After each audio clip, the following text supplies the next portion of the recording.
Okay, today's lecture is on disparity, the grandparents and the children who eat them.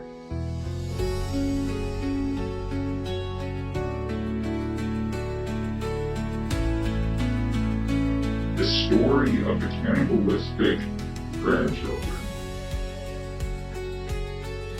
So right now in the United States, the 50-plus hold the buying power. We're going to see at about the age of 45 to 50, there is a jump in there. It could be 35 to 40, I forget. And everybody above 50 dominates the buying power in the United States. And you see this manifest in advertisements and business. A lot of businesses cater towards the elderly. 15 and 20 years towards the elderly, because the baby boomers are a large portion of the population and they also control a lot of the wealth. I was going to do a little bit about the failure of Social Security, but basically, just to summarize it, there was a point where more people were retiring than were being born. And so this was going to obviously lead to a failure of Social Security. If you have less of a tax base to pay for Social Security, then you're not going to be able to afford the people that were moving into retirement. And let's remember, Social Security starts with the word social, as in socialism. That part of socialism is a breakdown that we see a failure in. There is a better way. So we may not despair, but there's been a lot of conversation.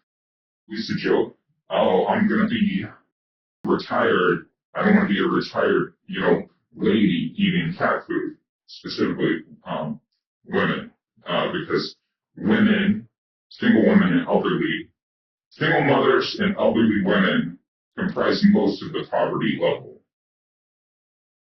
And so we used to have a joke that you don't want to be the old cat grandma, the old woman who's eating cat food. Now the new joke is that the children will be the ones eating the cat food.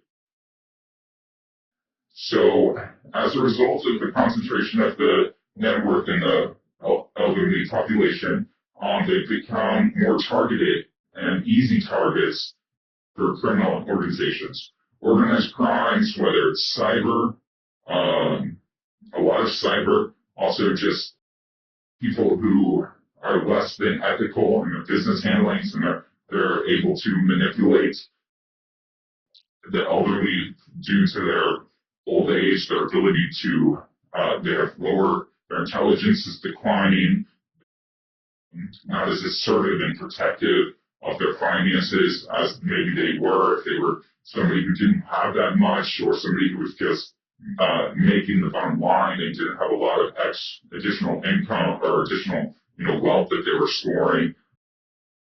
And so they're less protective by nature, and they're more easily targets for scams. So that's one more negative effect. The other one is the advertisements catering to them, businesses catering to them. And that's okay, you're going to have business catering to them, but the way that capitalism works in marketing is that a much larger portion will target. If one business is targeting the elderly, then all businesses will follow suit. And I can prove that mathematically, which is really fascinating. So sometimes we talk about, why do we have two different types of the same business across the street from each other? And there's actually there's a logical and mathematical proof for that. They're not just targets to criminals, they're also targets to spoiled children. So the way that this works is basically, you could have a grandchild who, just never, who was just basically enabled their whole life, given money when they asked for it, given whatever they wanted. I've seen it. I've known these people. I've been sort of friends with these people at times. But basically, we all know this type of person, okay? They're always asking, grandma and grandpa for money. Grandma and grandpa are always giving it. There's not a whole lot of discipline there. And being like, okay, you need to go work. So they enable the grandparent, they enable the children and thus spoil them. Hence, the cannibalism of the children. So typically, you're not supposed to ask for inheritance. prior to, it being given to you, because we all have this, belief in a deity, a higher power called God. I call him God, and Hashem, and which just means the name, because it shows respect. Because in the Ten Commandments it says, don't use my name lightly, so we, instead of saying, God, or using his true name, we just say Hashem, which means the name. There's a lot of like Christian songs and stuff that like, blessed be the name of the Lord, which should be like Baruch Hashem, Abad, and not. But spoiled children abuse their grandparents. So now we're going to talk about when capitalism's assumptions meet familial structure. Basically, capitalism assumes that wealth is going to be distributed to the children. So that, the parental generation is going to have accumulated the wealth in their lifetime, and they're going to redistribute it to the young, to their offspring. That's not always the case. In fact, that's not often the case. So you're going to run into when you're filling out the FAFSA form to go to college, you're going to probably run into, if you weren't already briefed, just depending on your family, expected family contribution. And so this is basically states that as you're filling out the FAFSA, if you're below the age of 24, that your family, your parents are supposed to pay X amount of your tuition.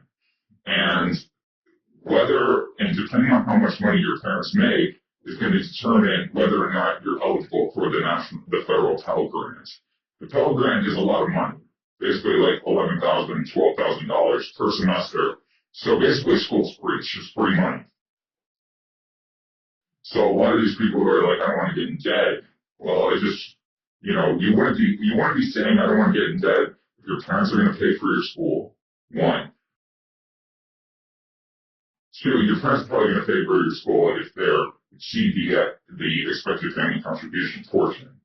And then three, because you probably don't fall into any of the previous two things I just said, you're probably going to definitely be awarded the expected family contribution of $11,000, which is going to cover basically your entire tuition at a public university or an in-state school. Now, if you want to go out of state, you're going to pay more.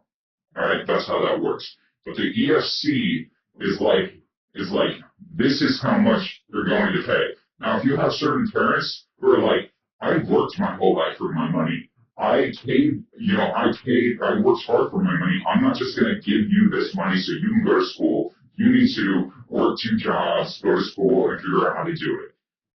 And you have that happen a lot.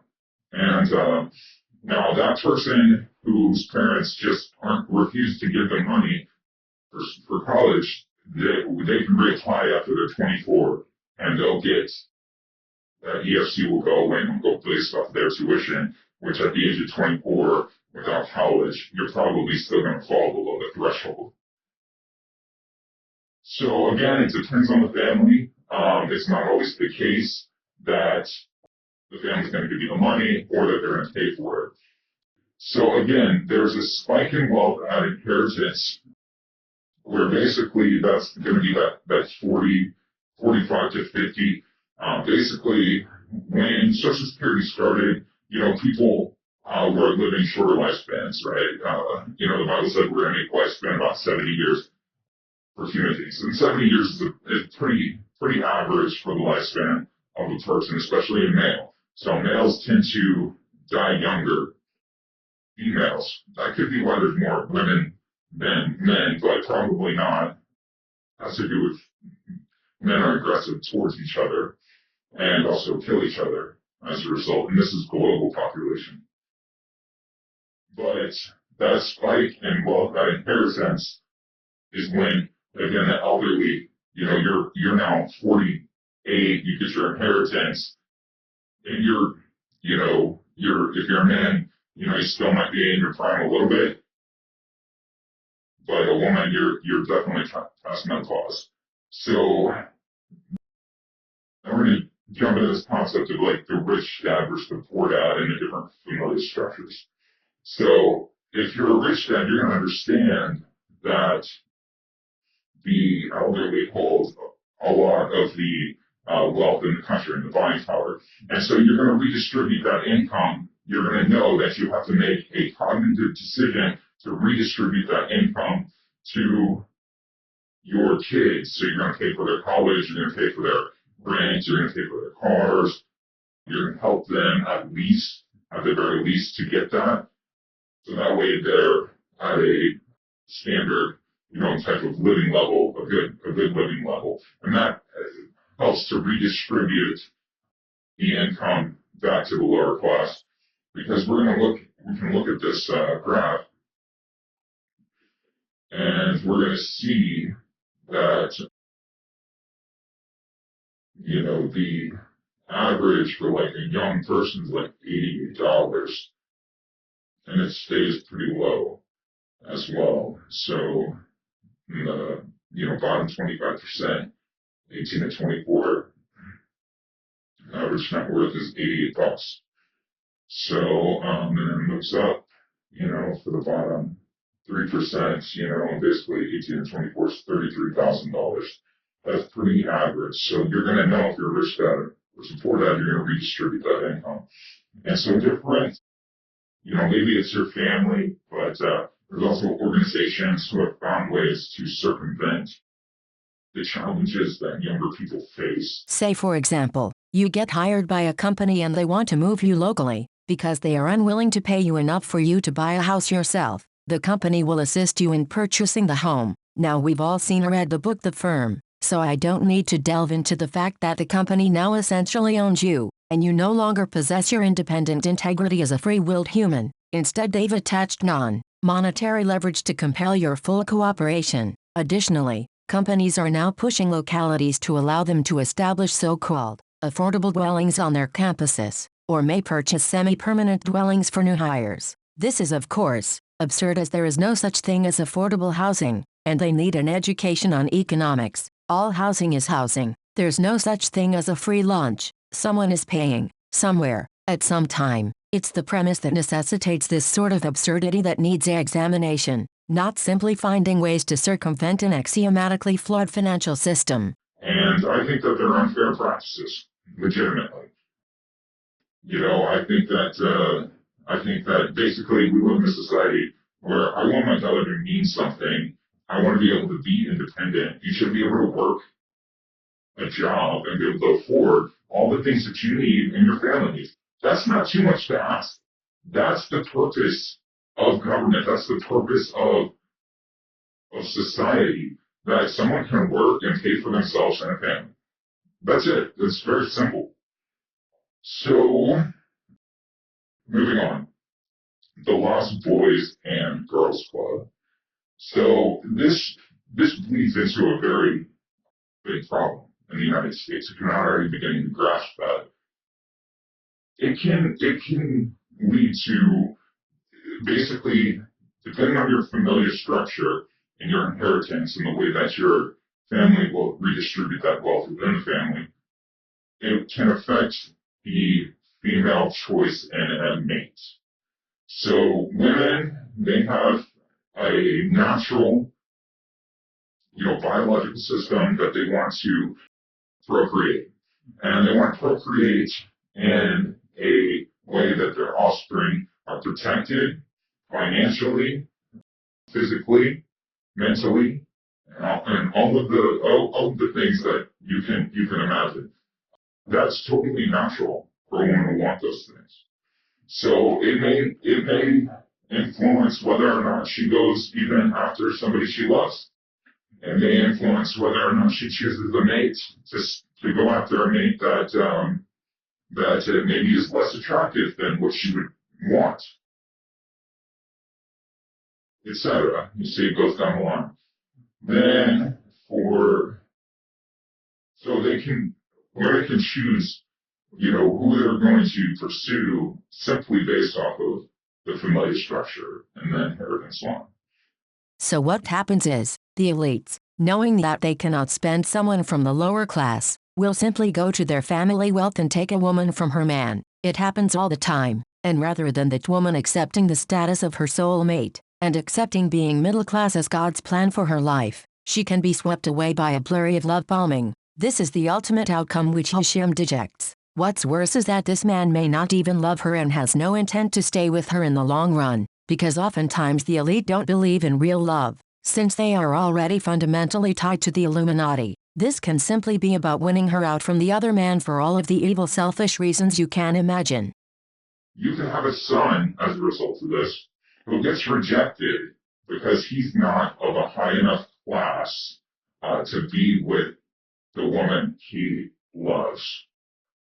The woman may choose, even though she loves him, not to go after him. You could have a son that comes home and says, hey, my girlfriend broke up with me because I'm not financially high enough in the class structure for her to be with. So what does this lead to? And then also, conversely, these daughters who may be going after these certain guys, this leads to competition to them that they have more sex appeal. So they're trying to attract their mate based on, being provocative, any sort of thing that they can use to attract their mate. And a lot of it has to do with being more sensual parts of life, right? It's pretty simple. So what does this breed? Well, it ends up in this this insensate is where it ends up. You have men who are mad at women because they were rejected, because they didn't have the right family structure, the right inheritance. They weren't born with the silver spoon in their mouth. And you have daughters who are in moral decline, who are, just have laid themselves out there and done things they wish that they hadn't done, and then they felt guilty about it.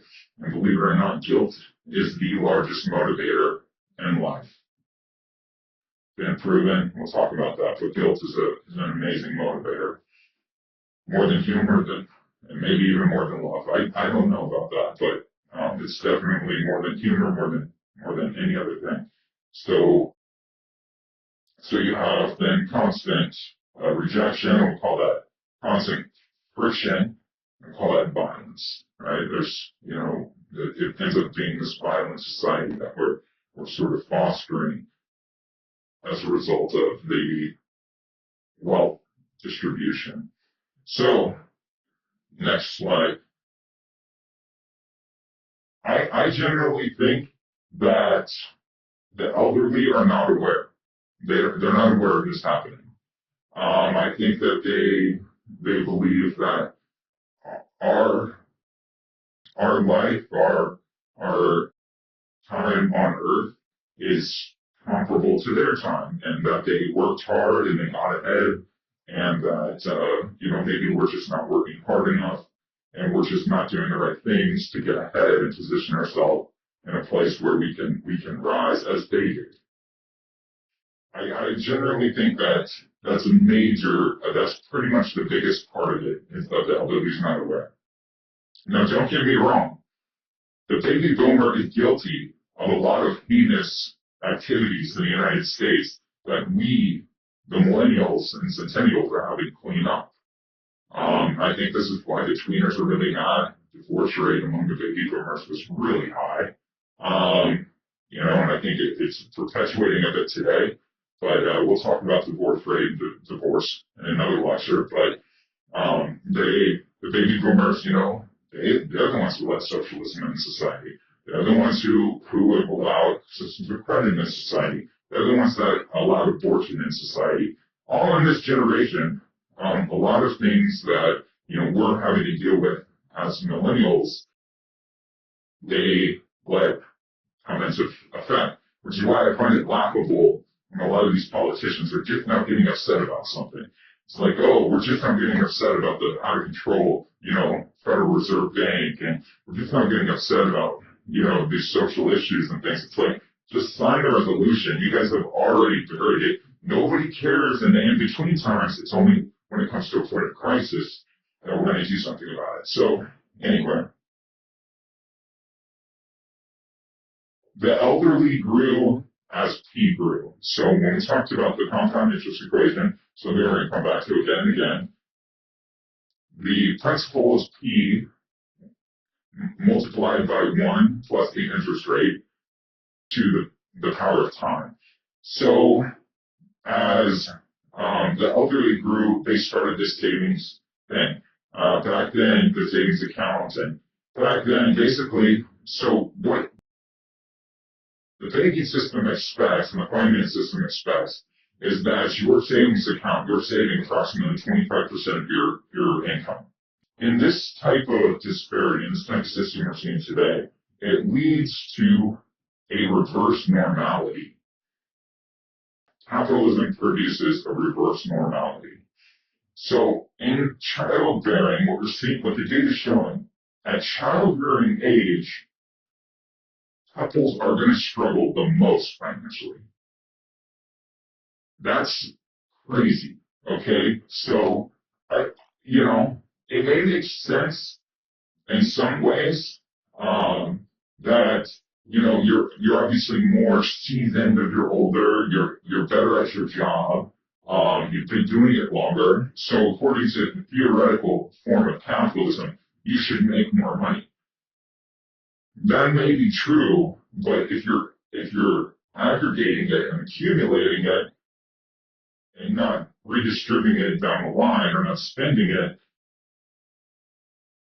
it's just it does theoretically make sense, but when we look at it on paper, it's disgusting. Okay. So what ends up is at the twilight of your life, you're struggling the least. Okay.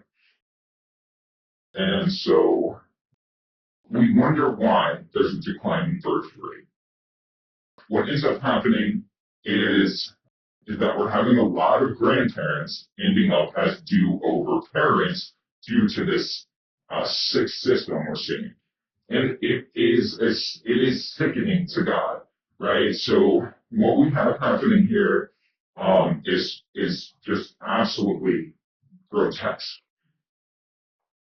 That the people with the most money need it the least, and the people who need it the most have it the least. So salvation cometh in the darkest of night. Fear not, okay? Hashem is still in control, okay? Whether your child falls in love or you fall in love with somebody and you're not in the right financial class for them, or and vice versa, or you're two people in the middle class and you have to make your way through life together, and you're watching this video and you feel like this is a very bleak outlook for you, I just want to say, do not fear, okay? Hashem is still in control. Hashem is always in control of all things. He always will make a way for you. On the macro scale, this is occurring. It is a fact. Okay, it is a fact. The accumulation of wealth is heavily slanted on the elderly. And so nonetheless, this satanic system is prevailing. And it's going to continue to persist. It's not prevailing, but it's persisting, right? And it requires that we make a cognitive approach to combat this system. And so you're going to see different tax incentives, like, for your children, you're going to get tax write-offs. This runs into problems because a lot of these are child tax credits, which means if you don't actually make the money to claim the credit, you don't get the money. So they're talking about, we'll just give them the money no matter what. Well, you don't want to do that because that's socialism. And you don't want more socialism because we know socialism doesn't work. And what are you going to do? You're just going to have a bunch of babies. We are seeing that. We have seen a little bit of that. And we try to put the media on where we can promote childbirth without it becoming the driving force of the purpose of certain young families' lives. And so we'll have to talk more about some of those aspects later. But basically, two-parent households with kids are the most successful financially. They're the most secure financially. They're the most sound financially. So That's why the government promoted it on Reagan, and you're seeing some of it being promoted today. But that actual topic requires its own lecture in itself. What we're talking about here in this lecture is the fact that you have children who are taking their inheritance because maybe they're spoiled.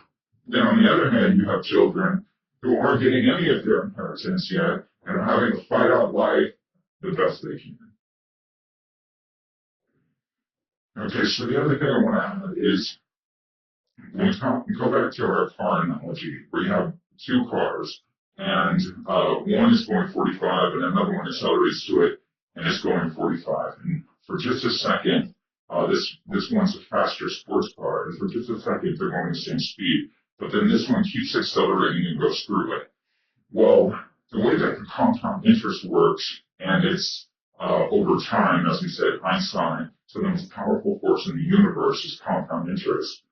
Well, the way that this works is the more time that goes by, the faster it goes. So think of it as a faster car going even faster.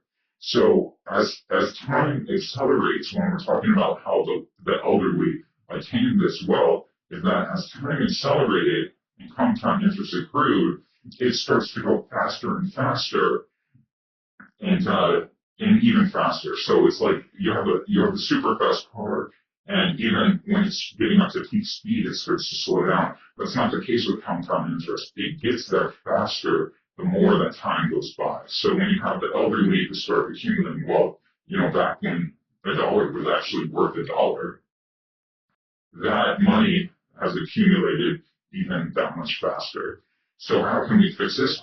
One possibility, I would be for a 90% reduction in evaluation.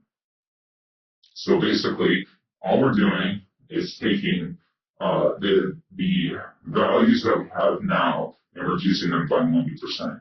So that means if you spend $1,000 on groceries a month, now you're only going to spend 100. If you're a millionaire, now you're 100,000 here. Okay, and that will decrease that rate because it is mathematics. That will decrease that rate of compound interest and that acceleration point. We're going to cut it back. I'd even be for up to a 98% or a 95% reduction. And it could be that this is the direction that we're going, that this is the direction that the New World Order is taking us, and then they want to introduce a new currency that's going to be the federal crypto coin. And that could be why they're okay with so much of this deficit spending and debt spending. But either way, whether we introduce a new bank and replace this old Federal Reserve or introduce a reevaluation of currency, but yeah, like a 95% cut across the board. That means if you spend $100 on groceries, you're only spending $5 in that case, and just completely reduce everything. If you're looking at buying a $500,000 house, reduce it by 90%, what is that, 50,000 or something? I don't know. But yeah, basically, if you're looking at buying a $100,000 house today or $1 million house today, 90% reduction would be $100,000. And just flat out everything across the board, 90% reduction of value.